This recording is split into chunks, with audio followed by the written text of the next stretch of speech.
എന്നും കാത്തുമ്മൊരു lunch box day കണ്ടിട്ട് അതേപോലെ തന്നെ അവരെ മക്കൾ കൊടുത്തയക്കുന്നുണ്ടെന്ന് കമൻറ്റ് കണ്ടു. അത് കണ്ടതിൽ എനിക്ക് ഭയങ്കര സന്തോഷമുണ്ട്. അപ്പോൾ എന്തായാലും ഇന്ന് നമ്മളെ കാത്തുമ്മയ്ക്ക് എന്തൊക്കെ കൊടുത്തയക്കണേന്ന് നോക്കിയാലോ?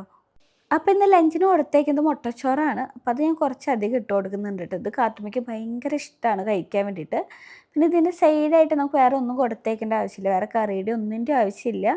എരിവും പുളിയൊക്കെ ഇതിൽ തന്നെ ഉണ്ട് ട്ടോ. അതുകൊണ്ട് തന്നെ ഞാൻ കുറച്ച് ക്യാരറ്റും കുക്കുമ്പറും കട്ട് ചെയ്തത് മാത്രമേ വെക്കണുള്ളൂ. വേറെ ഒന്നും വെച്ച് കൊടുത്തിട്ടില്ല ട്ടോ. പിന്നെ അവൾ ടീസ്പൂൺ കൊണ്ട് വെച്ച് അതാണ്ട് അടച്ച് മാറ്റി വയ്ക്കുന്നുണ്ട്. പിന്നെ ഇന്ന് ഞാൻ സ്നാക്സിന് കൊടുത്തേക്കുന്നത് ചിക്കൻ വറുത്തതും അതേപോലെ 3 കാടമുട്ട പുഴുങ്ങിയതും പിന്നെ നമ്മളെ ബ്ലൂബെറിയും കൂടിയാണ് ട്ടോ. അതും കൂടി വെച്ച് അതും കൊണ്ട് അടച്ചാണ്ട് മാറ്റി വെച്ചിട്ടുണ്ട് ട്ടോ. പിന്നെ ഇന്നാളത്തെ വീഡിയോയിൽ ഒരുപാട് പേര് ചോദിച്ചാണ് മുട്ടച്ചോറിൻ്റെ റെസിപ്പി, അതും കൂടി ഞാൻ ഇതിൽ പറയുന്നുണ്ട് ട്ടോ.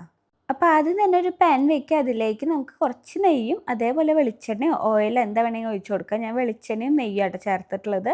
പിന്നെ അത് ചൂടായി വരുമ്പോൾ അതിലേക്ക് ഒരു സബോള, ഒരു കുഞ്ഞ് സബോള കട്ട് ചെയ്തത് ഇട്ട് കൊടുക്കുന്നുണ്ട്. ആവശ്യത്തിന് കുറച്ച് ഉപ്പും കൂടി ഇട്ടിട്ട് നന്നായി വാട്ടിയെടുക്കുക. നന്നായി വാടി വരുമ്പോൾ അതിലേക്ക് മഞ്ഞൾപ്പൊടിയും മുളകും പൊടിയും, മഞ്ഞൾപ്പൊടി കുറച്ച്, മുളക് പൊടി കുട്ടികളുടെ എരിവിനനുസരിച്ച് ഇട്ട് കൊടുത്താൽ മതി.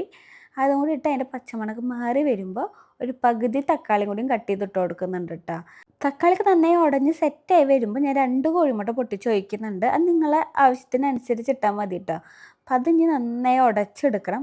മുട്ട നന്നായി വേവിച്ചെടുക്കണം ട്ടോ. ചിലർ മുട്ട ഒരുപാടാണ്ട് വേവിക്കില്ല, അതെനിക്ക് ഇഷ്ടമല്ല. മുട്ട നന്നായി മുരിയിച്ചെടുക്കണം, നമ്മൾ കൊത്തി പൊരിക്കണ പോലെ. എന്നിട്ട് അതിലേക്ക് നമ്മൾ ചോറ് വെക്കില്ലേ, ആ റൈസാണ്ട് കുറച്ച് ഇട്ട് കൊടുക്കുക കേട്ടോ. ഇത്രയ്ക്കുള്ള പണി, പക്ഷെ നല്ല ടേസ്റ്റാണ്. ലാസ്റ്റ് ഞാൻ തരിമുടി നെയ്യ് ഒഴിച്ച് കൊടുക്കുന്നുണ്ട്. നല്ല ടേസ്റ്റുമാണ്, നല്ല മണമാണ് കേട്ടോ. അപ്പോൾ നമുക്ക് പെട്ടെന്ന് തന്നെ ഉണ്ടാക്കാൻ പറ്റും കേട്ടോ. അപ്പോൾ എല്ലാവരും ഒന്ന് ഉണ്ടാക്കി നോക്കിക്കോളൂ. പിന്നെ ഇതാ ഞാൻ കാത്തുമ്മേടെ ഫുഡെല്ലാം ബാഗിലാക്കി സെറ്റ് ചെയ്യുന്നുണ്ട്. ആ നേരത്തിനുള്ളിൽ ഏട്ടൻ ദാ ഇപ്പുറത്ത് കാത്തുമ്മയ്ക്ക് ഫുഡെല്ലാം വായിൽ വെച്ച് കൊടുക്കുന്നുണ്ട് കേട്ടോ. അപ്പോൾ എന്തായാലും ഇന്നത്തെ ഇവിടെ ഇത്രയ്ക്കുള്ളൂ. ബായ്.